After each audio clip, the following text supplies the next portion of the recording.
How are you doing, Alicia? I'm good. How are you, Jose? Good. So this one might be a kind of special episode. So you are my last one that I'm recording because it's the 31st. It's New Year's Eve. It is.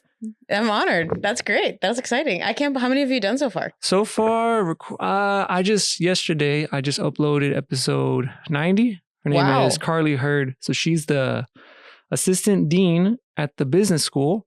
But we weren't talking about her job. She's an ultra marathon runner. Oh, cool. So we were like talking about that and how I was trying to, because right now I'm trying to get into the running thing also. And it is like running is hard. I'm not a runner at all. But you're a power lifter. I am a power lifter. Yes. How long have you been doing that?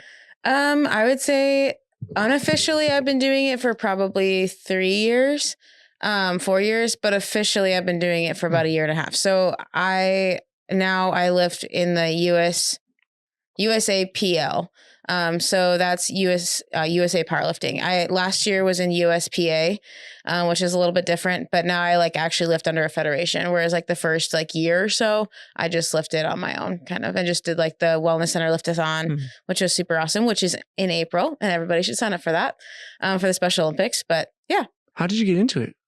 That is how I got into it, actually. I started kind of being a consistent gym goer probably about 6 years ago. And my friends who I met at the gym, Carly and Jason, were telling me about this powerlifting meet that they were going to do. And they were like, you should do it. And so I did. And Ryan Hanks is my coach. He actually went to USD. He'd be another cool person to video chat in onto one of these. He went to USD. He's from South Dakota, but he lives in Miami now. He's a PT and a personal trainer down there. And he started the Ryan Hanks Liftathon for Special Olympics, just I think as a project for PT school, but it's now called the Ryan Hanks Liftathon. So that's really cool. They do it every year at the Wellness Center. That's how I got started. And he was like, after that meet, he was like, we need to get you going. We need to do this.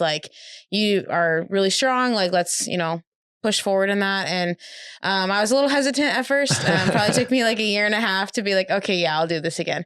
And then I was like, okay, I will work with him. So I messaged him probably a year and a half ago now, or so. And I've been working with him ever since, and he's been training me. And yeah, so now I travel and do powerlifting meets. It's a fun time. Do you get paid for that? Or is it no, most ever fun? I pay money for that.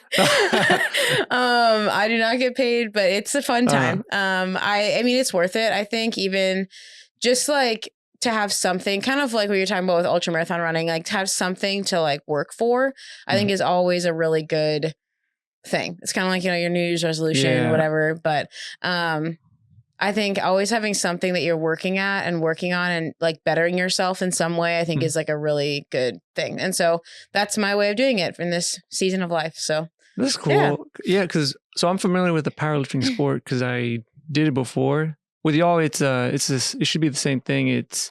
There's a squat, there's a deadlift, and then there's a bench, right? Yep. Correct. Yes. What I'm curious, what do you think about no, it's not strongman. What's the Olympic ones when they do? Olympic lifting, yeah. It's like a clean snatch, clean. Okay. I think. Have you done those type of lifts? Yeah, I've done them before. In high school, we did them all the time. I would say I think they're awesome, but I also think that there's a lot of risk in them. And so if you're going to do them, you really need to make sure that you are coached the correct way to do it. I think a lot of people get hurt because they're not, a couple of reasons, I think. Either they don't know what they're doing fully, which is okay. You don't have to always know what you're doing to be in the gym. Absolutely not. But I think the other thing is a lot of people aren't actually strong enough necessarily to do the weight they think they can do. So then you have ego lifting a little bit. And sometimes that's unintentional as well. They're just really excited. And I was definitely in that when I started lifting. I was like, I'm going to try and lift as heavy as I can. But if we're compromising form, you're going to get hurt in the long run. Even if you don't get hurt right away, young people can do a lot of things, but as you get older, if your muscles are not prepared to support that kind of lift, it gets kind of tricky. So I don't know if that's I like it. I think it's great. I think there are people that do it. Like you see like CrossFit. In CrossFit, they do it.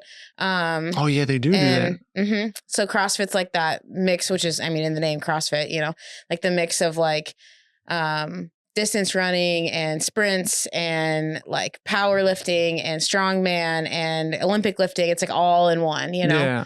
And gymnastics, it's like your ultimate athlete, honestly. But yeah. See, with those sports, I like watching people powerlift. I like the strongman stuff. That stuff is cool because you're lifting big stuff. It's just randomly large things. Yeah. It's awesome. Yeah. The CrossFit, I like the training is intense. I'm not bashing on them. It's just like they have what is it called? A CrossFit champ. What is that thing? The CrossFit Games? Yeah, there it is. The CrossFit Games. And I've seen it. I'm not too much of a big fan because, I mean, they're way stronger, way more athletic than me. But like maybe it's just the CrossFit Games, not the training, but the CrossFit Games. For me, it seems like, I don't know, like they, they're running, for example, and I've seen some like they're just putting like, vest, and then there's one where it's like a kind of like an obstacle course where they're just doing the pull-ups, or one they had to do like handstands and then they're walking. Yeah, right. I'm like, I don't know. Maybe if they had like maybe something like a Ninja Warrior type of thing. I don't know. The training is like intense. I think they should just, I don't know. I seem to get hurt a lot. It's definitely a risk to reward. Like the risk to reward ratio is like up. That's tough. But I think that's just another one of those sports though that like, no, not everybody competes in it, right? So like some people just do it for fun, and so then they have like, I've been to a CrossFit gym before. They have like they modify the movement for them then, right? Like, so the athletes that are competing are ones that are competing at like the highest level. And honestly, like those athletes, like I think of like Tia Claire Toomey. Yeah, I know who that is. She's amazing. She's like probably one of my, like in the fitness world, I would say probably one of my biggest like role models, I guess, or like somebody to look up to. I read her book, The Heart is the Strongest Muscle. It's really, really good. Like she talks through training and discipline and like how to get past just like hard things and like what it looks like to create habits in your life and just stuff like that. And she was the CrossFit Games champion 6 years in a row. And then she missed a year because she got pregnant, and then she came back and I think she won it again. So it's just like, kind of crazy, I'm not 100% sure actually if she won it again. Is she she from Iceland or the Netherlands? She's from Australia. Oh, I'm thinking, does she have red hair? No. Oh, I'm thinking you're thinking of Annie Thorisdottir. Okay. Is you're thinking of. Yeah, she's also amazing, and she did the same thing. She's retired now, I think. But, and then the guy is Matt Fraser. Yep, he's retired as well. He's crazy. So he's retired too? Yep. Oh, snap, man. I'm way off. I haven't paid attention. It's the Matt Fraser, and then like you have like Rich Froning, who's like insane. He's also retired. And then like Justin Medeiros, he was the champion for like 2 years in a row. He got like 5th last year, maybe. I didn't follow it. I used to watch it like I would block out time in my day to watch the CrossFit Games in August. I didn't watch it as much last year. And last year was kind of a tough year. They actually had somebody pass away last year. There's a lot of controversy at the CrossFit Games. During the games? Mm-hmm. Yeah. And they like stopped everything and they decided they wanted to go forward. And it was, I thought they handled it well. But yeah, I'm not really sure exactly how that like ended up working out. I guess I didn't really watch much of it, but there's a lot of incredible athletes that like come out of that, like Roman Krennikov or like what's his name from Pat Vellner from Canada. Some of the girls like you've got like Haley, I can't remember her last name right now, but yeah, lots of like incredible like athletes to look up to. And I think just in their mindsets, like you look at that sport, you have to be good at like everything. Like it's not just like, oh, I'm a really good power lifter or I'm really good at Olympic lifting. Like, no, you also have to be a good runner and you have to be a good swimmer and you have to be, and there's just like a lot of pieces there that I'm like, that's like if you want an athlete, like that's the athlete, in the same breath, not everybody's built for it either. Would you do it? Like the CrossFit Game stuff or something similar? I probably wouldn't. I would like the idea of it really intrigues me, but I probably wouldn't just because I'm 29 and like I used to be like, that would be a goal. Like I would love to do it. There's also no CrossFit gym here. And so I think to do it successfully, you'd need to have like a box. They're called boxes. And then like an affiliate box. And it's just, there's a lot of pieces that go there, but there's a lot of people that I know that do it in Sioux Falls and Sioux City. I did it with one of my friends in Sioux City. It was really good. Super fun. I just don't want to drive 45 minutes to go to the gym every day. True. So that's where I was kind of like, especially with work and stuff, it just like didn't really make sense to like try to do it. So the powerlifting though, you enjoy it. Mm-hmm, What's your lifts? Or like, I guess your like PRs my PRs? Yeah. To celebrate our first year anniversary on March 1st, we are giving away a $50 Visa gift card. Head to the link in the description to enter, and winner will be announced on March 1st. So my best deadlift is 375 in a meet, and then 205 for bench, and 345 I did in Squat-tober. Dang, that is... Yeah, so it's a fun time. We'll see how it goes. Is it categorized? No, it has to be like it's women's and men's, right? Yes. And then weight class? Women's, men's, weight class, and ages too. So, and ages. Mm-hmm. So what would you compete in like with, or when you compete, or I guess what's the classes or the categories you're in? Sure. So I compete raw. What's it called here? Dang it. I should know. Is raw the one that you guys don't use straps, or? We can use straps. I do. So I do compete open. So that the open is like your age. So I think that's like 20 to 30 something. So I do compete open women, and then I compete in the 90 kilogram weight class. And then I compete. So I can use wrist straps. I can use a belt. I can use knee sleeves. I can't use knee wraps. Okay. So those are different. Yeah.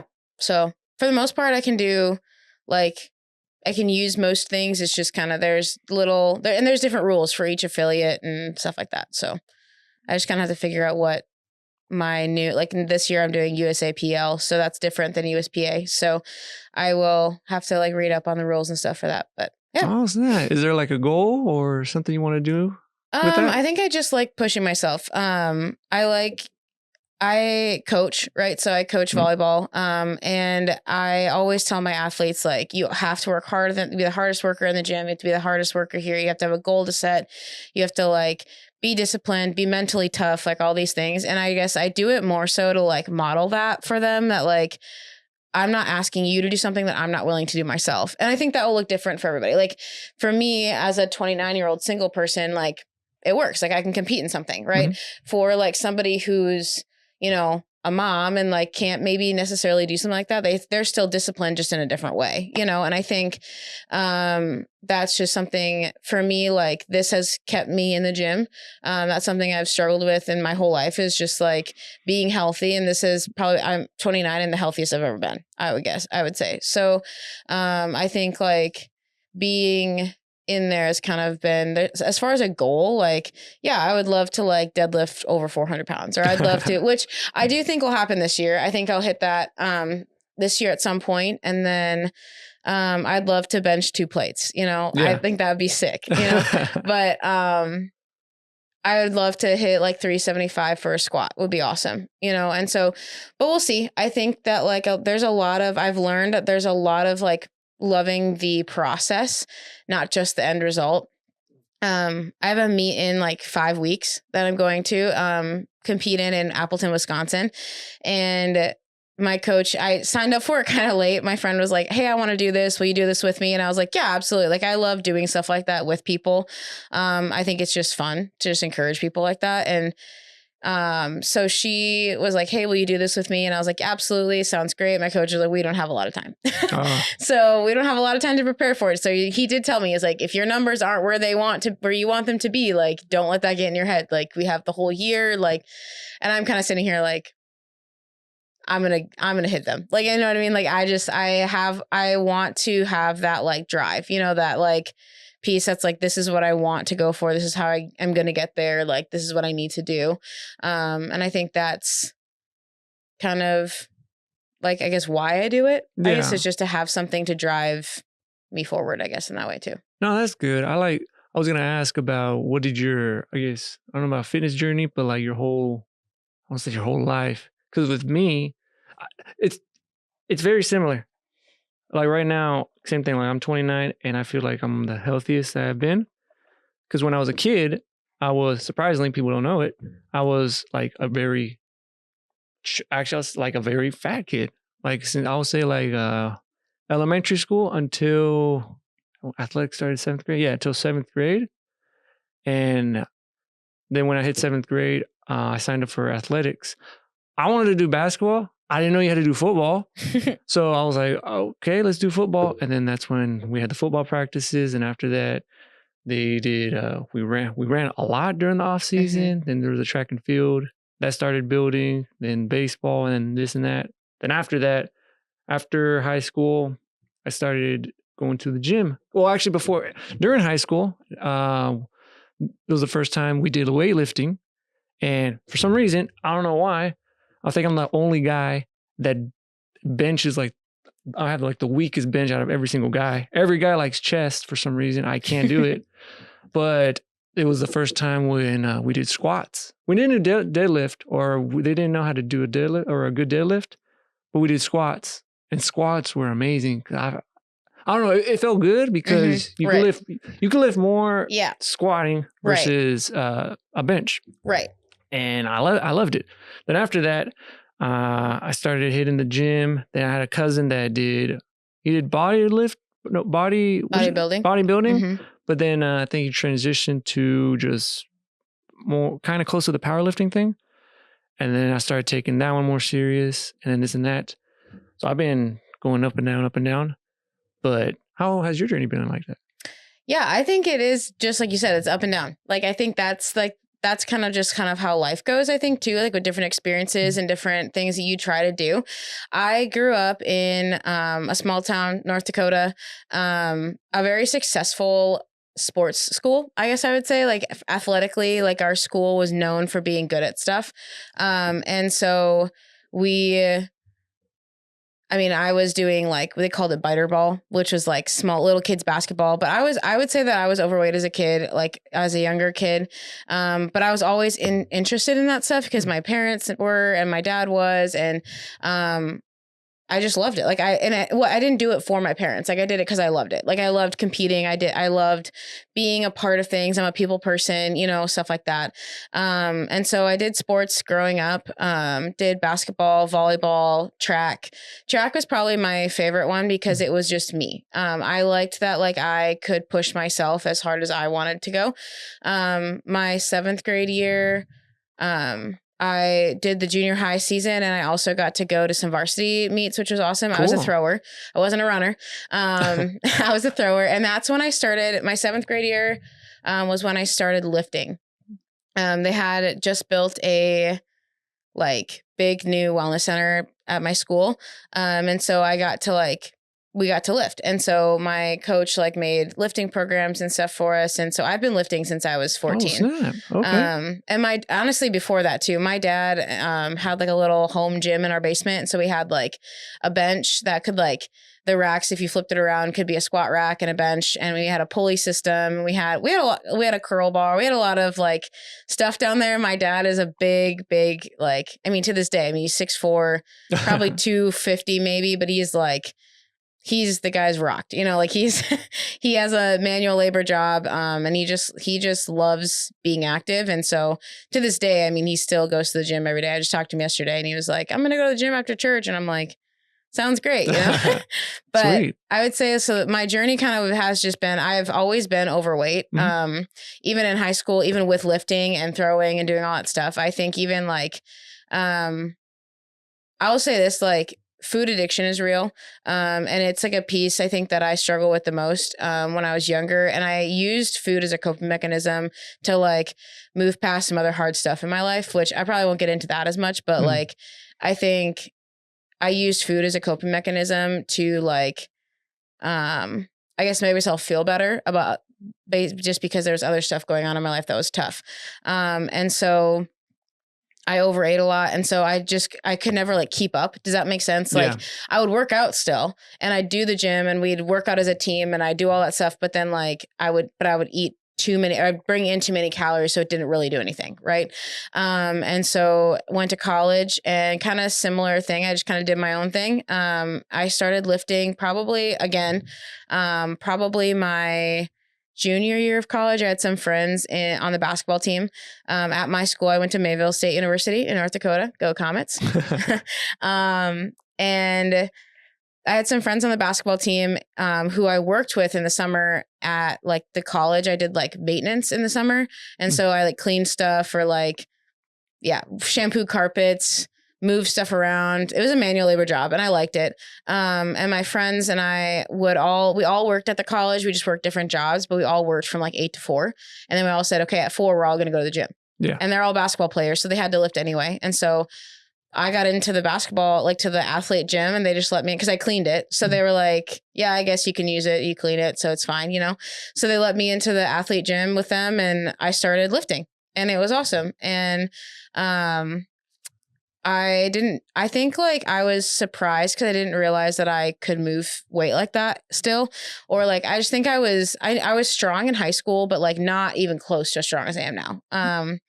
And so I think I just felt like empowered, I think a little bit more. And like people who, and I mean, it's just kind of unfortunate. Like I've lived the life of like, people kind of look down on you when you're overweight a little bit. They kind of like, they look at like, oh, why don't you just fix it? You know, just why don't you just stop eating so much or whatever? And that's just like not always so simple. I mean, it is simple. Don't get me wrong. Mm-hmm. It is that simple, but it's also like I said before, like mental illness is real, food addiction is real, all that stuff is real. And so you have to kind of like figure out the best way to overcome that stuff and to like heal, I guess, is the big part. And so that's been my biggest journey the last probably since 2016, 2017 has just been like healing and learning how to like heal mentally and learning how to heal like, and we're learning how to cope with like depression, anxiety, things like that, and cope with them in a different way. A big part of that was moving here. One of my friends moved here. And so I moved here and then like, I found the Lord here. I would say like, I learned like what it meant to truly like follow Christ and love the Lord. And that also shifted that for me too. So like learning how to like follow Christ helped me in those other areas of life that I needed to like be more disciplined in. And like, I didn't always feel like I needed to run to like food to like cope with things, you know? Yeah. And so then I got back in the gym and I started like one year, one of my friends that was here, I don't know if you were here when he was here. Do you remember Jacob Matthew? Do you remember him? I've seen him. Yeah. I talked to him once. It was the only time we talked and he said he was leaving to go to South America. Or somewhere. He did go to Mexico. Mexico? Yeah. Because he spoke Spanish to us. I was like, oh, he did. He speaks pretty good Spanish, actually. He did go to Mexico for like 3 months or something like that. Kind of crazy, kind of cool though.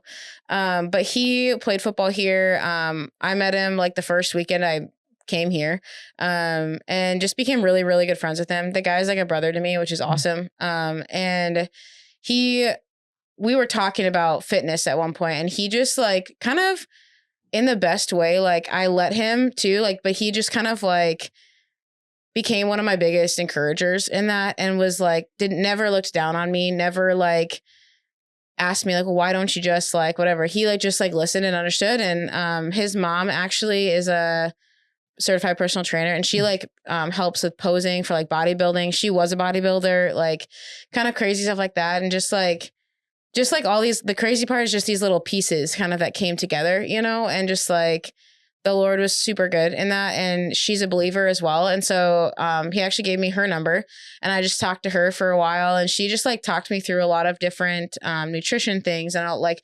learning how much protein should I eat or how many carbs should I eat or like what's actually important. Like what does processed food actually do to your body? Like why should we only eat natural food or not only, but like try to stick to it, just like stuff like that. And just learning how to fuel your body. Cause for so long food is my enemy, right? Like, and even now I was just talking to my roommate about it. Like sometimes I still feel that like food's your enemy. It's not the thing that pushes you forward and fuels you for the day and your body needs calories. And your body needs that to do anything, not just work out. excuse me. And so that was kind of cool. Just like, yeah, I started getting more encouraged that way. And I started going to the gym at 5 a.m. And that was my first 2 years, is like every day at 5 a.m. That's where I'm going every day. Like, and I was coaching then too. And just like, because I had to do stuff after school. So going in the morning made sense. And I started my day off well. And now I go in the afternoon because I'm getting older and getting up at 5 a.m. is tough. But yeah, I'd say that's kind of, I mean, my journey, there's a lot of things within there that I probably just skipped over, but those are probably the big parts, I would say, is just like, and then hiring Ryan was a big piece. Now the last year and a half, hiring somebody who like can tailor the gym to what I need, not just like do stuff in there. You know what I mean? Like, I think, which is still good. And everybody needs to go on that journey of like, I bought the Instagram workouts and then I did the home workouts during COVID. And like one of my friends actually like worked for the wellness center during that time. And so she had to do like workout videos for people for her internship because nobody could go to the wellness center.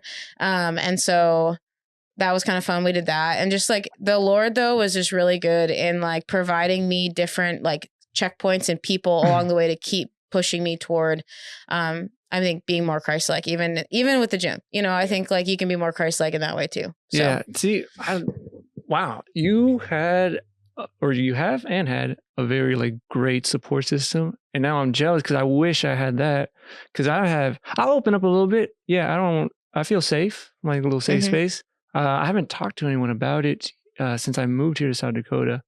I should probably get over it, but that meant I'll explain why. Yeah. Because you are right about the food addiction stuff. And surprisingly, I don't know what it is, but this happens. You know how like they say, like, for example, with women, like so they could get very insecure about, you know, their body and this and that, and it affects them. But also it happens with guys, because I am one of those guys. And I'll tell you, because, you know, when I was younger, this and that, I was, you know, big. I swear, like, I think in the 5th grade, I was around 180. Yeah, 180, something like that. I was overweight, I think almost reaching that obese thing.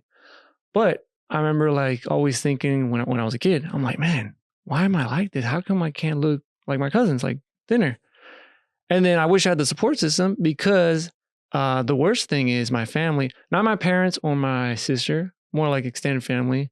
Man, they are like very negative, because they would call me like fat, this and that. I remember I had a cousin, and I won't say her name. I know she is, but I remember there was one time, there's a place called Church's Chicken.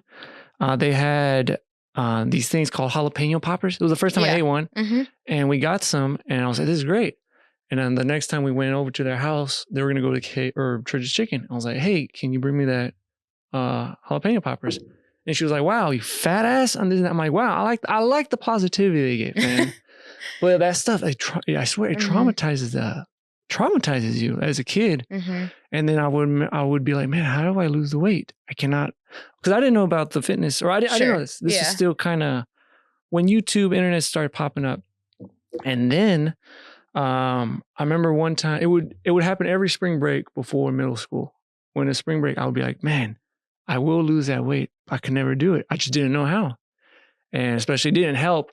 I had glasses and this and that. I was kind of a nerdy-ish kid. And then, man, I could feel it. I get so angry about it. Like, and then high school, I started figuring out, I became more involved in like sports. I started dropping the weight. Family members, they're like, hey, are you okay? I'm like, yeah, what's wrong? They're like, hey, you're losing weight. Are you anorexic or something? Yeah, there's like the opposite extreme. Yeah. Yeah, and I hate that. I hated that. And then I remember also same thing, like some of my cousins, I didn't want to eat because I started learning about kind of like the counting calories. I knew what I was kind of doing, but not quite. But I knew I reached that point. I was, oh, it's about what you eat kind of ish. You know, I was overeating. So that's why I started figuring it out. And I didn't want to eat too much. I was like, no, I'm good. And they're like, hey, are you all right, man? Do you have not anorexia? What's the other one? Will you throw up? Bulimia. Yeah. They're like, hey, are you all right? You got bulimia and this. And they start making fun of me. I'm like, this is insane. Like it's that stuff. Excuse my language, but this is stuff like it fucks you up like really, really bad. Especially like, like the bullying when you're younger. Mm-hmm. This stuff it traumatizes you. And then I reached to that point, I think right after high school, I started learning about the macros stuff and that. So I started taking it more serious because then I started losing the weight. And then I transitioned from the phase to the running, more of a cardio. I liked it. It was fun. It was I did that stuff. And then it was there's another training, HIIT.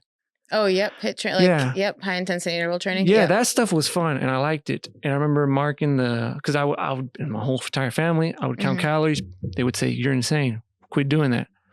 And I remember counting the calories and I'm like, I have to hit between 1,500 and 1,600 because then I did the math and I could drop this much. Apparently that's not a healthy thing you're supposed to do until I started reaching more that phase with the powerlifting. And they're like, hey, you got to eat, I think it said 2,500, something like that, 2,500. Yeah, you would increase your calories. Yeah. And for me, at first, I was like, there's no way. Because I was thinking, I'm not going to eat that because I'm going to get overweight again. But then I figured it out. Now it's all fine. Now, for example, now I have family members. Now they're into the fitness thing. But it messes you up. I can't explain it. Yeah. It even like now, I hit that point where I think Ryan's mentioned it, where I hit like veganism, this and that. But before that, sure. I would take it serious, like no desserts. So like, you know how like me and Myra cook or bake? Yeah. That's when I started learning about baking. I don't know how, but I would not taste my food because I'm like, that thing has sugar. It has something. I'm not going to eat it. So even that, like I would take, I go to the extreme. I take that stuff extreme. Now it's gotten better. Now this year, or actually since I moved here, I started tasting desserts. I'm like, oh, this stuff is good. Now, but of course I got to be careful because that addiction is true. Before that, not anymore, but me and Myra would argue about buying like chips or desserts. Sure. Because for me, when I lived with my parents, I was like, hey, I don't want nothing because I'm not that person that would eat like one or two. Sure. I could tear that crap up. I'll eat it all. So in the beginning, like for example, Myra was like, just don't eat a lot, or just don't eat like, for example, all the ice cream or all the cookies. In my mind though, I'm like, I can't do it. Like if it's there, I don't know what it is, but I'll eat it all. It's a weird thing, but like, can you feel me a little bit? Yeah, no, I do. I think a couple of things. One, you're right. It's a very traumatizing thing. And I think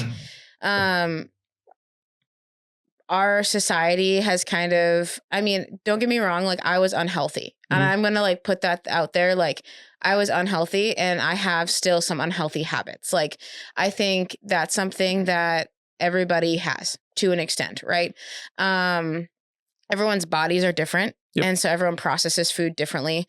We've learned a lot of stuff about that. But I also think the way that like commenting on other people, like people commenting on other people's bodies, especially when they don't know each other, like social media has just like blown this up. Right. Yeah. And I think we don't need to do that. But I also think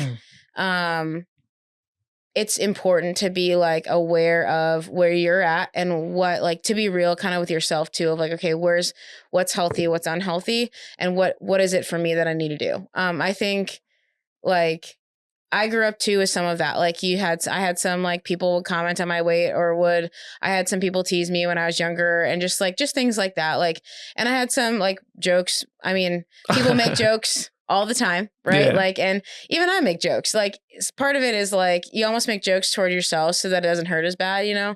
But I think it does mess you up a bit when you're like trying to figure out, okay, well, how do I, like, this isn't where I want to be anymore, but how do I get healthier? Because like, if I don't eat enough, because you're right, like there's this like piece where it's like, if you don't eat enough, then like you're starving your body of the nutrients it needs. But if you eat too much, then you're going to get back to where you were. And there's like this, it seems like this fine line, but I've just learned that like, it's just not that deep. Like a lot of people will be like, oh, I need to do this, or I need to try this. And it's just not that deep. Like as far as like what to actually do, the deep part is the emotional part that comes with it, right? Like the deep part is the fear you have and the anxiety that comes with it. That's the deep part. And I'm not going to like take that away at all, because I feel all that stuff too. You know, like I did some like counseling and like therapy for it as well. And it helped me like process like again, being a Christian has helped me with this. Like being somebody who recognizes that my value comes from Christ and his blood on the cross and rising from the dead. Like that's where that comes from. And so being able to recognize and kind of, and this has not been an easy road, but to separate like my value from what I look like to like what Christ says that I am is like as a big part for me, if that makes sense. Yeah, I get it. Yeah. There's speaking, I'll kind of change subjects. Tell me if this is, I want to know your thoughts. Maybe it's with some other, I'll just say it out. What do you think about people, cause I'm gonna talk about, the Bible, but correct me, cause I'm still learning about this stuff. Good. What does it say about, I'm still learning too. about your, like your body? Does it say like you should be happy? This is what God gives you, or is it okay to change? You kind of get my drift. I think that the Lord has given us our bodies to and be like wants us to be healthy with them. Yeah, you know what I mean. I think like we've been given vessels to like honor God. Like, and it talks about that. Can't remember where it is, where it talks about like whether you 1 Corinthians 10:31 is whether you eat or drink or whatsoever you do it all to the glory of God. So whatever that looks like too, I think like whether you're going to be, what kind of food are you putting in your bodies? And don't get me wrong, like there was parties in the Bible, right? Like people celebrated, like celebrations, you know, like weddings and birthday, like there were things that were celebrated. And so I think like, and these feasts went on for days, right? It was like kind of crazy in that way. But I think it's not to say that like food that tastes good is dishonoring to God. I don't think that's true. You know, I think the way that we use food, like for example, when I was younger and used it as a coping mechanism, I used that to deal with hard mental illness stuff. And I didn't like lean on the Lord. And that's where like this became a problem now. Does that make sense? That's where like food and things became a problem, because for me, it wasn't honoring God to like sit in my basement and eat an entire pizza by myself. You know what I mean? Or go to the gas station on the way back home from work and get a bunch of Ben and Jerry's and like eat the whole thing, you know, like basically binge eating when I would get off work. And so I think as far as like, is it okay to change? Like, I do think that like, I don't think that we were given imperfect bodies. So like period, no matter what, like we're imperfect, you know? But I think it's okay to say the way that I'm living my life has given me the result of like the body that I have, and the way that I was living wasn't honoring to God. So it's okay to change. Does that make sense? Yeah. Is that answering your question a little bit? Yeah, I get it. Is it also one of those, just correct me, cause I'm still learning, but isn't one of those sins, what's it called? Is it gluttony? Yes. Where you like, overeat a lot, because also isn't that kind of bad, because you're still like you're eating because it feels good. You're not eating because you need it. You're just is that one of them, or is yes, that is a sin that the Bible talks about, is like overeating. And I think like talking through just being disciplined is kind of how I've like looked at that. Like, I think the Lord wants us to be disciplined in everything we do. Cause like whether we eat or drink or whatsoever we do, right, should be to the glory of God. That means like God is considered in everything that we do. You know, like when I get up in the morning and I'm getting in the car, am I like considering, okay, I'm going to work. Lord, what do you have for me today? Like, do I have that in front of me? Like when I'm sitting down, like, okay, I need to eat lunch because my body needs to be fueled. And so I'm going to eat what my body needs. And like, I've like, it doesn't have to be as deep as this many grams of protein or this many carbs. You know, it doesn't have to be that deep. It can just be like, all right, my body needs to be fueled. I'm going to throw some protein on my plate. I'm going to throw some vegetables on my plate, and I'm going to eat the things that the Lord's given me. And I'm going to like fuel my body to like serve him for the rest of the day. I don't think it's like, I think a lot of it is your heart posture. Like, where's my heart posture in what I'm doing? Does that make sense? Yeah. One thing that I was always wondering, I was thinking, you know, when I was a kid, I was like, or I guess now the journey, because right now I feel fine. I was wondering, did I do that stuff for me? Sure. Or did I do it because, you know, they made fun of me? Because now, because when I think about it, I feel like if no one ever said that, I would have been the same. So I don't know if I'm like, hey, maybe, you know, thanks to them or whoever, now I'm, I feel, I'm healthier than I ever been. Sure. It's a weird thing. So that's why I was wondering, like, is it a good thing? Is it a bad thing? Because if all that stuff never happened, I would have never learned about this. So.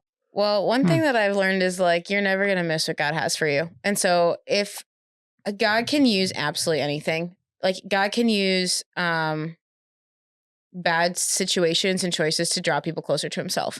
I think like there's nothing that like, is it bad that it happened to you? Like, I don't think so. I think at the time, and I mean, I don't know where you were at in your walk with Christ, but like at the time before when I was like living in North Dakota and things like that, I wasn't walking with God as closely as I should have. And I didn't really fully understand what it meant to like submit all the things to him. I just grew up in a household that went to church and like went on missions trips and did all these things. And like, so I think now I don't think it's bad. I think it's an experience, and a lot of that you can't like control that. That's fine. There's a lot of experiences that we have that we can't control, but I think that those experiences pushed you in the direction that you wanted to go. And I don't think that's bad. And I also think like at the time, like if you were following Christ at the time, like, I don't know. I think there's like maybe a piece where it's like, even now I'm a person who's like a 6-day-a-week gym goer, and gym, just because you're healthy doesn't mean it's still like spiritually healthy. And don't get me wrong, like it's fun being strong. Like it's cool. Like you see changes in your body, you're like, that's cool, but I think, it can be just as much of an idol as food can be, or as binging something else can be. I think like as anything can be anything. And I actually just read this in my journal last night. I was like reflecting on 2024, and anything that like you put in front of God as an idol, and I think that's the, like, if you want to say like sin comes in, I think is anything you put in front of God, like anything you prioritize more than God, wherever your heart is where like what comes from your heart. How do I want to say this? Like, if the thing that like you're most concerned about isn't Christ, isn't God, then like that could be an idol in your life, And I think I've seen that in my life in a lot of different ways, right? Like, I've seen like coaching be an idol in my life. I've seen the gym be an idol in my life. I've seen training be an idol in my life. I've seen overthinking food be an idol in my life. I've seen even like the desire to be married be an idol in my life, And I think like all of those things, I don't think any of it, like those experiences that I've had has drawn me closer to Christ. Those things that I've experienced, like, doesn't mean that they need to stop. Like, just because like I put a lot of time into volleyball, and I like put a lot of time into training and I put a lot of time into the gym, those are inherently good things. I think of like the verse that's like, one, God wants you to work hard, right? And so whatever you're doing, work hard and do it to the glory of God. Two, though, I think of the verse that like talks about, I've lost my train of thought. I'm sorry. Here, it'll come back to me. But like, does that make sense? Like, I think, that not all things are helpful, or all things are like, okay, but like not all things are helpful. Right. And so I don't think there's necessarily like inherently, I don't know, maybe that's not hard to say it either, but like, I don't think like going to the gym or like desiring to be fit or whatever is like inherently bad, but I think it can become an idol if we like put it above Christ in our life, if that makes sense. Yeah, I get the idol part. I'm gonna plug in something. So this is, I'm gonna say, since I started going to Hillside, this is still new, and I still don't understand it. Maybe y'all guys can understand it more than me, because I always thought, all right, I'm gonna give a little backstory, but I'll make it short. I probably had the wrong impression. I was probably doing it wrong. As a kid, I don't think that's super possible. Because I would think, hey, when you're younger, you're like, oh, if you pray for something, you get it, receive. Apparently, that's not exactly how it works. Something like that. So what I learned, and this is what I thought, that I was like, oh, I have to do this stuff. For example, I can't just, because I would do it. I was like, let me pray to pass this test, but I'm not studying. Oh, I got to do this. Or example, like we could gym or lose weight. Let me pray for me to be healthier. Oh no, I got to do this. And then I'm like, oh, this happens. I'm like, hey, I did it. But apparently some people will say, hey, that's actually the wrong idea, because they're saying, people nowadays are like, oh, me, that's wrong. You should be honoring God. And I'm like, I thought, you know, I did it, you know, I could do it. So that's why that confused me a lot. Yeah. But what is, I don't know, I see what you're saying. I think one, we should always bring things before God, right? Like the Psalm 34:7, I think, is delight yourself in the Lord, he'll give you the desires of your heart.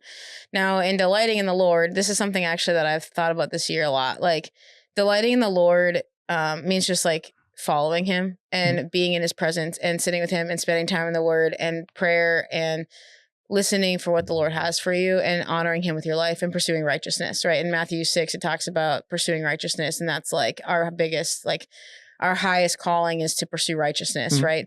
But I think a couple of things like absolutely talk to God about it. But then you think of like the famous Philippians 4:13, right? I can do all things through Christ who strengthens me. And I think the piece is like people get hung up on the I can do all things. Christ is behind me. I can do all things. Like, no. Christ is literally strengthening you. Like it's Christ doing it through you, not like you did all these things. And then like now, so look at what I did. And don't get me wrong. We can do things like God has given us gifts and God has given us passions and desires and things that like we want to do. Right. Like I do think that like the things that I've worked for and the things I work hard at, I mean, even with teaching and coaching and being in the gym and being at church and like friendships and relationships, like I'm such a like broken, sinful human that without Christ, like none of the things I've ever accomplished could be possible, you know? And we can work hard and we can earn things, but like, I know that like I can't do those things without the Lord, you know? Yeah. If that makes sense. What kind of denomination are you? Just like non-denominational. I go to Hillside. So Okay. Christian Missionary Alliance is Hillside, but is that one what are those branches called? So it's not Catholic, like what do they call it, Protestant, evangelical or something like that? Honestly, I'm not sure. Okay. Yeah. Because I was talking to Molly about this stuff. So I grew up Catholic. I thought everyone was Catholic. Apparently I was wrong. I thought everyone grew up Catholic. Then there's like different branches of Christianity. And I was telling Molly about it, that when we came up here, then we got invited to Hillside. At first I was like, that's not a Catholic church. And I was like, oh, I read up on the CMA or something like that. And it said evangelical. And I was like, evangelical? It's probably those crazy people that are targeting me and they want me to convert into something. I was like, I ain't going. Apparently now I go every single week. I want to talk about a little bit about the religion stuff. Do you think, trying to picture it right. Is there a wrong way to be a Christian, you think? Oh, that's a big question. I'll give you an example. And I think me and Myers, we've noticed it. I don't know if it's a cultural thing or I don't know, or maybe it's similar. You know, how we would go to church on Sunday, you know, you do your thing for like an hour, go back, everything's normal. We never had that, you know, because what I thought was weird back then, now I think it's fine. We thought it was strange for people to always talk about like, I guess God or having a relationship. And then now I think about, I'm like, I guess, is that weird? That's not weird. You're trying to have a relationship with God. But for us, it was like, hey, you guys don't talk about Christianity or religion too much. Or when they say, oh yeah, I messed up, but Jesus died on the cross. That means I could sin. You know, those type of people, they're like, oh yeah, I messed up, but if I go to church or, you know, I give my confession, I'm all set. So that's all me and Myra were always thinking, like, is there like a wrong way to do it? Or are they probably just not, I guess, understanding it? I don't understand it either. Yeah, that's a good question. That's a weighty question. I'm going deep into stuff. So hopefully the Lord gives me the words to speak here. But I have a couple of thoughts. I think the biggest thing is when you're like, is this right or is this wrong? What does the Bible say? That's number one. I'm going to take this before the Lord and I'm going to say, Lord, what do you think about this? What does your word say about this? That's number one. Number two is I would say I lived my life in a very similar way where I just like didn't understand relationship with God. I didn't understand what that meant. I didn't understand that actually brings peace. It doesn't, like, I think I lived my life very chaotic. At least mentally. I struggled with like anxiety. I just struggled with depression, and just like hyperfixations and just like really trying to like achieve and go all the time. And that was part of my competitive nature. So I lived in a lot of chaos that I kind of created for myself, I think. And not all of it was like bad chaos, right? Like it's good to work hard and do things, but it's still chaotic when you're laying in bed and you're like, I can't fall back asleep or something like that, right? Like, and I just never really relied on the Lord, I feel like, in my day to day, or recognized that this is the day the Lord has made. Let us rejoice and be glad in it. Like this day is actually God's day, and I get to live this day to honor and glorify and serve him. And I get to do that while I'm teaching 7th and 8th grade language, you know, and coaching volleyball and being in the gym and having relationships with people. Do I think there's a wrong way? Yes, I do. I think that people can read the Bible, and or can live their lives and say they're Christians without ever opening their Bible to know what that even means.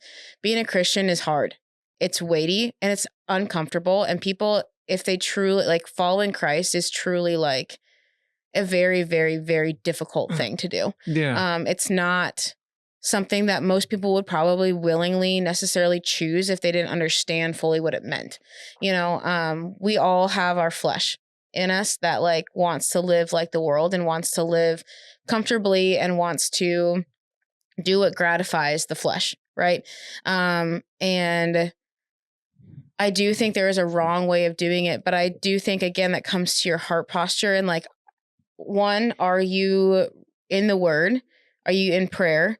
And are you like letting the word change you? I think that's the thing, is like the word is absolute truth. Like the Bible is absolute truth. When I say the word, that's what I'm referring to the Bible. Like it's like you have to believe that that's absolute truth. The whole entire Bible, you're saying, right? Yeah. The whole entire Bible is God breathed. So that's one thing that we didn't. So this is the part where it confuses us a lot. Or I won't include Myra. It confuses me a lot. Because what I thought, I don't know if they taught us this. This is what I thought. Like so first of all, we never read the Bible. Big mistake. I don't know why. We just listened to the priest guy. But also that, you know, there's Old Testament, New Testament. What I guess I was taught is like Old Testament you throw out. It's just stories. And then New Testament, when Jesus comes, that's all good. So that's why when we came to Hillside, they started talking about Old Testament stuff. And I was like, isn't that just stories? So that's the part that also, like, I guess, confusing me a lot too. I mean, now you understand it or you read it, you're like, oh, I enjoy it. I think the stories are cool. But do you have to believe like 100% on Old and New Testament to be well, I guess you do, because you have to believe the whole thing, right? You feel me? I'm not putting you on the spot or nothing like that. I was like, you're asking hard questions over here. Yeah, I'm going to say yes. I'm going to say the Bible is absolute truth. It's God breathed. It's used for teaching, rebuking, and loving other people. But it's also, it's the word of God. It's God himself. Like, I think like the verse, like in the beginning was the word was with God. The word was God, right? Like the Bible is God. Like the character of God is seen all throughout the Bible. Like that's the piece, is like, we've been given this, I guess that's what I mean by that. When I say the Bible is God, like you see God, and God's teaching is throughout the Bible. It's not literally God, but it's this like tool that we've been given and gifted to like learn the character of God, to then love him, and to like when you're in a relationship with somebody, you like love their characteristics, right? Like you love them as a person, and that allows you to want to be in a relationship with them. It's very similar, I think, to that idea that like learning in the Old Testament, like there's a lot of tough stuff in there. And I honestly could not get into that with you, but like there's a lot of tough things in the Old Testament. And there are a lot of stories, and there are a lot of laws, and like, but every single thing points to the same gospel that you learn in John 3:16. And that's that God so loved the world, he gave his only son. Yeah. And so the things that like happened in the Old Testament were because God wanted to be with his people. And God like can't be in the presence of sin. And so he had to make a way. There had to be a way for those people to still be in relationship with God. And that's where like the sacrifices and the 10 Commandments and like all those things came into play. And these people were living with this hope, right? That Jesus was coming. And so there was prophecies, and you see that throughout the Old Testament. There's prophecies of Jesus is coming and Jesus' birth in Isaiah, and I think in Micah maybe as well. But there's tons of like predictions of Jesus's birth, and then Jesus comes, right? And he's here. And now we have the teaching from the Savior himself, from God himself on earth. And he ascends into heaven, and we are given the Holy Spirit to like help us on this earth. We've been given that helper. And that's something the people in the Old Testament didn't have. I might be wrong on this, but from what I like in studying the Old Testament, I think like the Spirit, like traveled to different people at different times, and like the Lord gave leaders to people, and now it just lives in all of us, you know, it in those people, in the people who follow Christ, I should say, and people who believe, it lives in us. You know, we have that opportunity to have that immediate access. You know, there's like when Jesus died, it talked about the veil tearing, right? The veil is torn because now there's no need for that like separation between God and man. Like now we have that loving relationship with him because Jesus dying on the cross, going to hell, coming and ascending into heaven and rising again, like all of those things, like that covers our sin, you know? And I think the gospel is seen in the Old Testament just as much as it's seen, you know, in the New Testament. Like I think even the book of Judges, crazy book, right? Crazy book, tons of random stories, lots of horrific things you read in there, but the pattern is the same, right? It's the people sin and turn away from God. They think they can do it by themselves. God lets them because he's like, I'm not going to force you to love me. You know, like he lets them, they repent, he delivers them. Yeah. You know, it's this like, and then the cycle happens all over again. And then it happens again and it happens again. All these judges are happening. There's no king in Israel, right? Like, because they're all just turning away from God, but then they repent and they come back to God and God delivers them from the thing they're struggling with. And I think that's exactly what the gospel is, you know? Yeah. I might be one of the weird ones. I really enjoy Probably not. I'm definitely the weird one in this conversation. I like the Old Testament a lot more than the New Testament. I just find the stories, like, I think they're, I don't know if they're more detailed. They're more interesting. Sure. Yeah. Like, for example, like Job, I like the Moses, even my favorite one is still Genesis, the first one. Yeah. Just the creation. I don't know. I just find that fascinating. Like Adam and Eve, like, well, imagine if I was there, if I was Adam, like, how would it be? Yeah. And what was it like for real? Yeah. That's what I always think. Yeah. It's crazy to think about. Yeah, I think that Roman Empire, that's what they always say. And one thing though, I won't go political. I promise I won't. And we could change the subject stuff. Before, I just finished with Zach Pugh. We were reading, we were, I guess, analyzing. We were going through Job. Sure. Before I would have been like, hey, I feel like there could have been another way to go or handle this stuff. Sure. But understanding it, I'm like, okay, I know what's going on, you know, this and that. And is it Abraham? No, which one's the one? Isaac? Yep, Abraham. Yeah, Abraham and Isaac. I understand it more. I think, I don't know if it was someone in the community group or I just saw on YouTube, you know, if I, you know, correct me, the story is like, hey, God kind of tells Abraham to sacrifice his son, right? Isaac, something like that. Yes. Yep. And before I would have been like, hey, that seems pretty bad. Maybe it is, maybe it's not. But someone mentioned saying, hey, Isaac, he probably went along with it. So it was probably, you know, they probably had that faith or that, hey, everything's going to be fine, or maybe God's going to bring him back, something like that. That stuff I'm good with. I talk with Myra about all this stuff because I find it fascinating. I find religion. Sure, it is fascinating, yeah. Yeah, I find religion, politics fascinating. Those are the two subjects people don't necessarily want to talk about. I find it very fascinating because for me, I don't have a point. I feel like I'm dumb, so I learn this stuff. But you're not dumb. You're good. Is there parts of the Bible that you're kind of like, I don't know, man, that's not pretty. Yeah. That's not that great. Yep. Like that's hard to do. Yeah. Like, you know, it could have been like the Job part of this or the flood. You know, there's some stuff. Okay. If I was God, I'll probably do the same thing, maybe-ish. But there's one that, man, I don't know. I can't understand it. Is the slavery part. Mm-hmm. So there's it's the law of Moses, right? Is there like a law of Moses? That's not the 10 Commandments. but there is a Mosaic law for the Jews, right? Yeah. Something like that? Yes.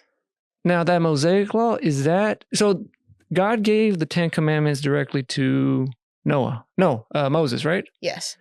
Now, the Mosaic law, or the laws, Moses, whatever, those laws that the Jews have, is that man-made, or did God tell them to, hey, I want you guys to do this, like the sacrificing animals, or don't eat this?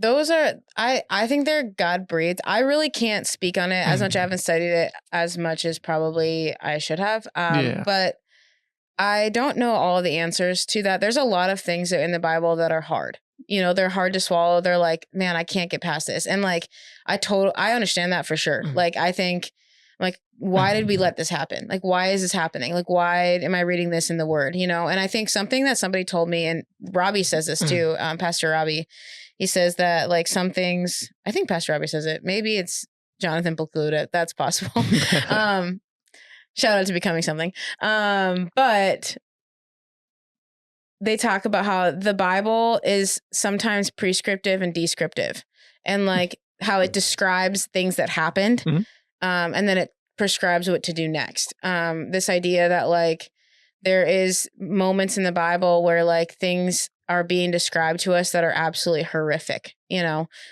millions of people dying, slavery, oppression of any kind. Just like, I think that's a piece that like happened, and that happened because of sin. You know, I think that's the other thing is like, we live in the world where there's sin, you know? The other piece that I think that when I read those things, what I come to is God, what do I know is true, right? God is good. God is loving, and his character does not change throughout the whole Bible. You know, Yeah, that's one thing. I thought he changed. Because I thought, like, for example, the Noah one, I think he was going to wipe out everyone, but didn't Noah say, hey, don't wipe out us, I'll build something? Or am I thinking someone else? There's one where they said he was going to wipe out either a city, and then someone said, hey, don't do it, and then he didn't do it. But someone said... That sounds familiar to me. I don't 100% know what you're talking about, though. I don't know exactly what... But you said either way, God, his character does not change. Right. His character doesn't change. And so here's what I know. In moments where I'm like confused or I'm wrestling with something, let yourself wrestle with it. I think that's the thing, is let yourself wrestle with God. Yeah. God wants to teach you, and he wants to like teach more about himself to you. And he wants to like help you process that. Like, don't take God out of the equation when you're wrestling with stuff like that. The other thing that I would say is what I know to be true about God is that he's good, that he's loving, that he's faithful, that he's just, and that he does all of those things that we can only comprehend like good and faithful and just as we see it in the world, right? Like, God does it perfectly. You know what I mean? God is and always will be perfect in everything that he does, which is why he needed to send his son, because he can't be in the presence of sin, right? I think everything that God does and that is happening that we don't understand, we can trust the character of God. That's like something that I have come to, and that's not easy all the time, right? Like, there's things that I wrestle with in the Bible. I'm like, but why? Like, but why is this true? Like, why did this happen? Like, why do I have to do this? Why do I have to live like that? Or why, you know, whatever it is.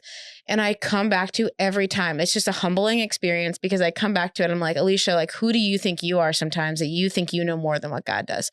And I think that's like, for me, that's sometimes how I process that, of like, God is infinitely good. He is completely just. He is always right. He's always, everything about what he is true and loving. And he does it perfectly. I don't. I'm a sinner.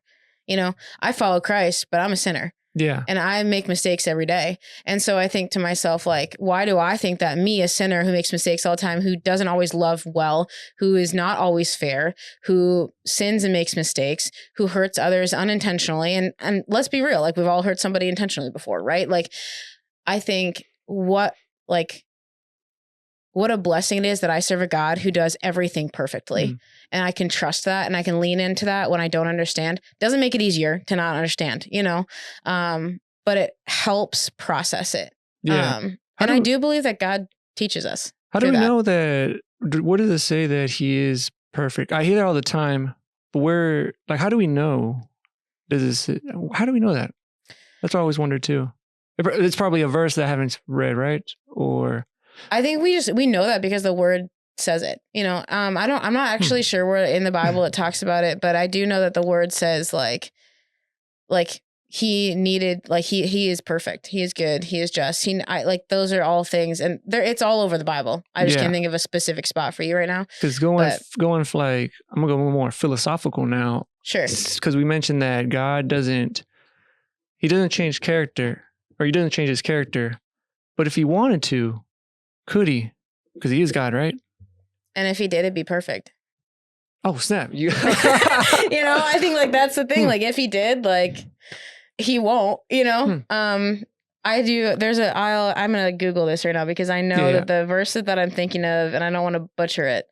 Because that's what I always wondered, like, but would it be a bad thing though, if he could change his mind for some reason? He's like, well, I said this, but hey, I'm going to change it. Because isn't that kind of similar with Jesus when he came and he kind of said, hey, like the Mosaic law or whatever, like you don't have to do this anymore. You don't have to do this. Isn't that the whole reason? Or am I thinking it kind of differently? Well, the process wasn't changing. I think that's something to like note is like the goal wasn't changing. The goal was for God to be with his people because he loved them. Does that make sense? Yep. So that doesn't change.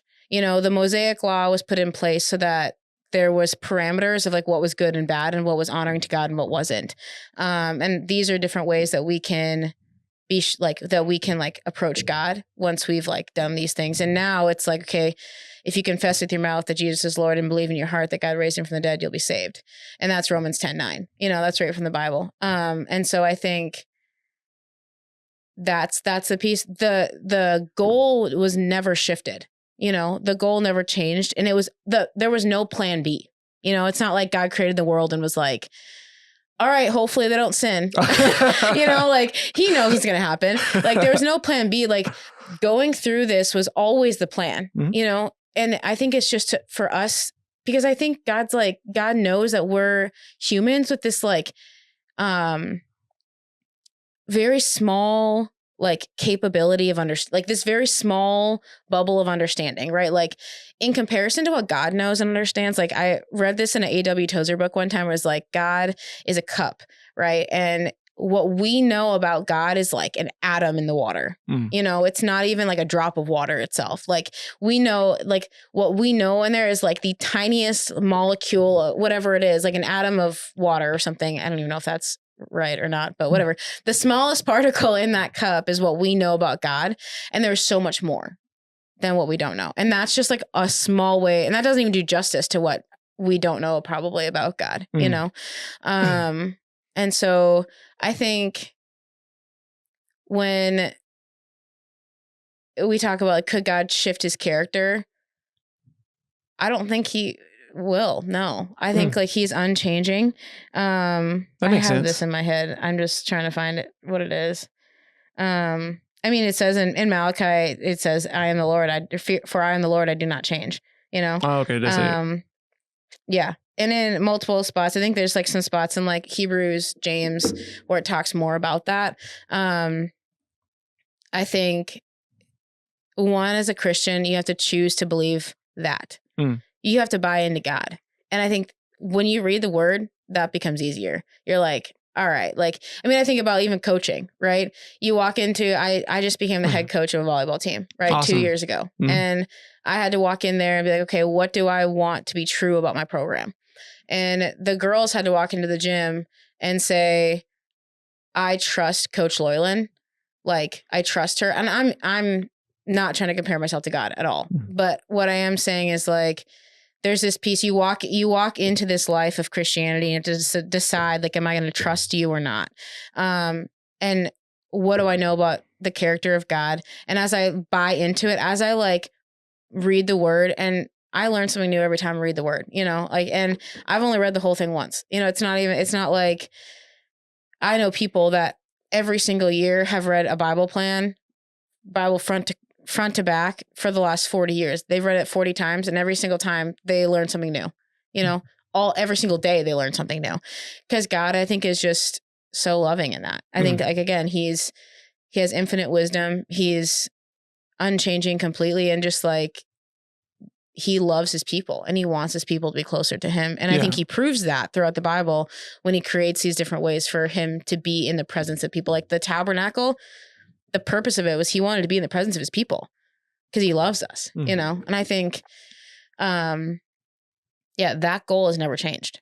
So. How come, I won't talk about the other religions, but how come, for example, let's say in Judaism, how come they're not, if Jesus is true and this all happened, how come they're still, or they're not believing? Because Jews don't believe in Jesus, right? Something like that.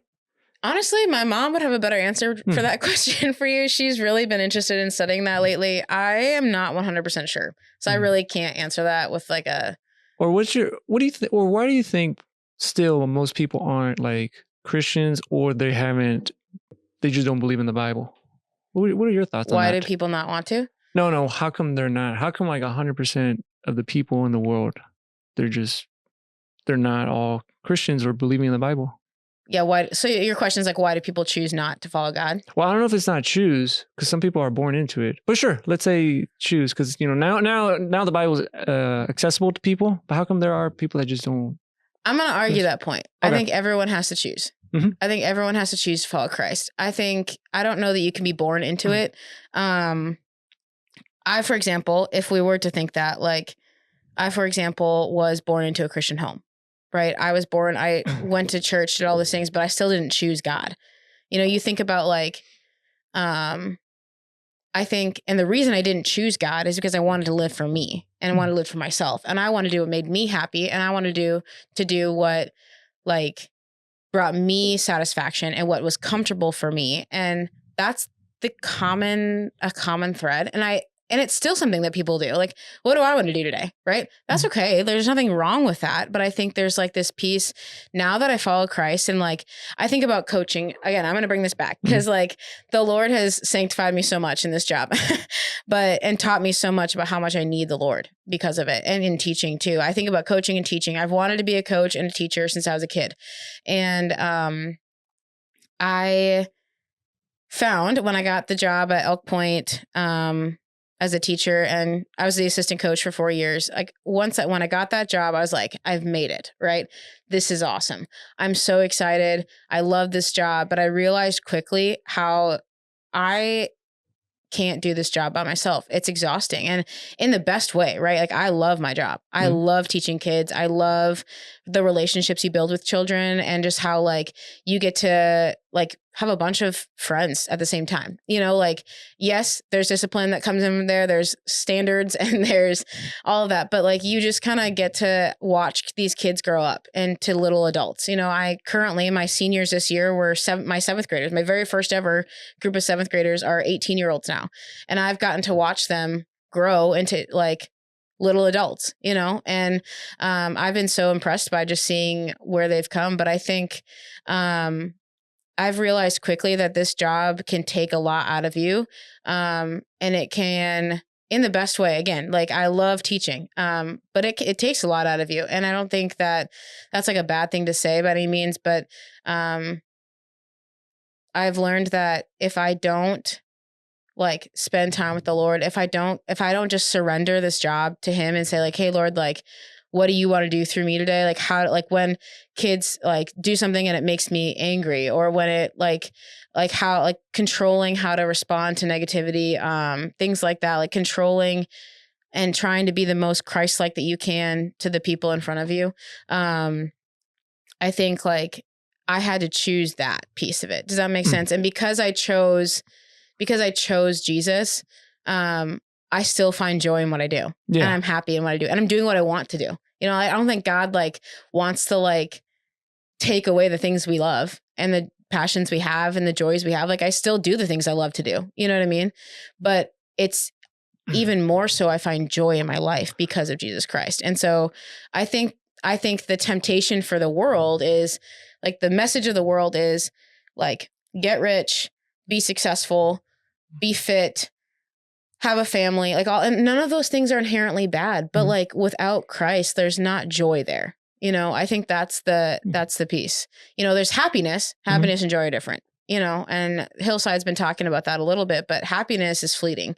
Happiness comes when, you know, and you're joyful, right? Like my sister is going to have a baby in June and I'm joyful about that. I'm excited. I'm happy, right? I'm going to have this, she's going to have this baby and I'm going to be happy, right? And she's happy because they've wanted to get pregnant. There's this whole, and there's happiness there, but because she knows Christ, she's also joyful knowing that like she's going to walk this new life of parenthood with Christ, and she's joyful in that. And there's like a different level of joy that comes with walking with Christ in the good things and bad things that happen in life.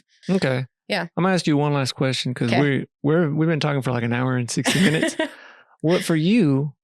What would heaven be like, or what do you think heaven is for you? I don't know what it says. I probably should be reading on it, just because there's a lot of interpretations of what heaven might be. But for you, like, what would it be like? Just be like, oh, everything, you know, clouds, white, or is it something completely different? I think, and I'm going to have maybe a hot take here. I think the Bible does tell us, like, it talks about streets of gold and all that stuff, right? But I think when we're focused on what it looks like, we're missing the point. I think when I'm focused on, like, what is God going to give me in heaven? You know, I'm missing the point. Like, I get to be with God in heaven. That's heaven. Heaven is closeness with God. It's no separation. Like my sin no longer like this world, like no longer has separated me from God, you know, like granted, right? Like I'm a follower of Christ. I believe that my sins died on the cross of Christ and that Christ paid the punishment for my sin. And I have eternal life. Like I'm living eternally now. Like I'm like living my life here on this earth, and my body will die. That will happen. I'm not like some crazy eternal being. Like my body will die. But I will live then with Christ. And I don't know what that looks like, Jose. Like an actual picture, I don't know. But I know that like all I could want leaving the world is like closeness to, all I could want living in this world is closeness with Christ, and God's going to still bless us with the good things of the world too, you know? But I think closeness with Christ is the point. And sometimes I think when we worry about like, people talk about like the crowns in heaven and like the jewels and the hierarchy, and if there is one, and I'm like, you know, I just really hope that I get to walk side by side with Jesus, you know, and I get to like be with Jesus and worship Jesus and praise him for the rest of my life and for eternity. You know, I think that's it. You know, I think we're missing the point when we figure out what can I get out of this? It's not about that. It's not like seeking a reward, right? Right. It's not. Yeah. Like we are like graciously rewarded, you know, like we don't deserve any of it. But yeah, sorry, I got a little emotional there. Closeness with God is the goal. You know? One thing that I don't know if it scares me. Maybe a bit. Cause I always, surprisingly, I'm like 99% wrong on everything. Me too, dude. It's okay. It's all right. Except Myra. We all are. She's perfect. I'm always Myra wrong. is definitely perfect. I'm gonna give you that one. I love her. So she's great. So one thing that, I think I saw a video on it. I was wondering, I was like, man, what if like, you know, we get to heaven, let's say like, oh, there's a gate. We open the gates or whatever. And then I see like, for example, I don't know, some Egyptian god. And I'm like, oh, and he's like, for example, it's like Anubis. He's like, hey, you messed up. You were wrong. And I'm like, oh, I didn't know. That's what scares me sometimes, thinking like, oh man, what if I was wrong? Or because I don't know if it's the same example. They're like, well, like you were saying, it's probably, you know, it's a choice because nowadays, you know, there's the Bible, people are talking about this and that. And I always wonder, what if like another religion is doing the same thing? I don't know what other religion, but they say like, I don't know, let's say some Eastern religion, they're like, hey, no, we gave you all this stuff. There's people talking about it. What happened? You were wrong. I'm like, oh, I don't know. That's why I always wondered, like, what if we picked the wrong one? But also I don't like I think Tori mentioned it, the Pascal's wager, where it's like, oh, you gotta, you know, I don't know if I said it right, but like it's better in the long run if you pick, you know, if you believe in a God versus not. Because if you're right, you get to go. If you're wrong, nothing happens. Versus the atheist, because you go to hell. But I don't like that method though, because I don't want to be wrong, but I'm always wrong. That's a great question. I'm going to ask you this very great question that my friend Kaylee asks when I say, well, what if, whatever. And then she's like, well, what if you do? What if you are? And I think at the end of the day, if I'm wrong, I've lived my life in a way that honors Christ. Like, I don't know if that like makes sense, because if I'm wrong, then Christ wouldn't be real, you know, but if I'm wrong, what have I lost? You know, I think like that's something I think about. Like, I don't think we're wrong. I don't know a whole lot about other gods, but from what I've like gathered, we serve one of the only gods that like truly does love us and like has sacrificed for us. Like, we're not like, and I might be wrong about that as well. I'm also wrong 99% of the time. Really? Yes. I don't know. For sure. You know a lot more or about the Bible than I do. That doesn't mean anything, bro. I'm definitely wrong a lot. And honestly, like, I think if I'm wrong, I'm okay with it. That's why there's that faith. There's faith. And faith is the assurance of what we hope for. And it's in Hebrews. I can't remember the rest of the verse. But anyway, it's something we don't see. Like, it's the belief in what we don't see. And I think everybody has a faith. Everybody, even atheists, have a faith. They have a faith that there's no faith. You know, they believe in something. They can't see it, right? There's a faith there. And there's like who's the guy that wrote the book about basically he was trying to prove Lee Strobel? Yes, the Case for Christ thing? Yes, Case for Christ. Have you read that? Ryan gave me the book, and then he sent me a podcast of him. It was Lee Strobel talking about it, and I was hearing it because I know who he is. Yeah, and he's cool. Like, I'll be so real, Jose. Like, the things that when I say that I'm a Christian, I believe it's so basic. Like, it's so basic for me. Like, it's this basic of like, if I don't know, God does, and I'm cool with that. Like, that's kind of how I live my life. And it maybe to some people that's like really naive. I think a lot of people would say like, no, you need to know the answer. And I'm like, but I'm never gonna. Like, it's like striving after wind, you know, like this like piece that's like, I'm never gonna know everything. And I believe that's not to say that I'm not going to try to learn either. I'm going to study the word. I'm going to study the Bible. I'm going to go to church, and I'm going to be in community. I'm going to do the things that I know the Bible and God has prescribed for me to do to grow closer to God. And I believe that in doing that, God will teach me more about what's true and teach me more about himself.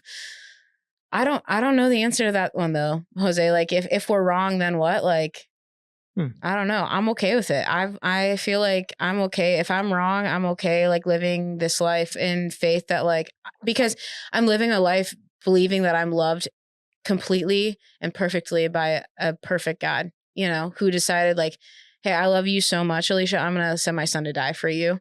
And he's going to not just die, he's going to live 33 years in a world that is the worst. And you know that because you live in the world, like the world full of sin. He's going to live in that. He's going to be tempted his whole life to do things he's not. He's going to be tempted to sin his whole life, and he's not going to.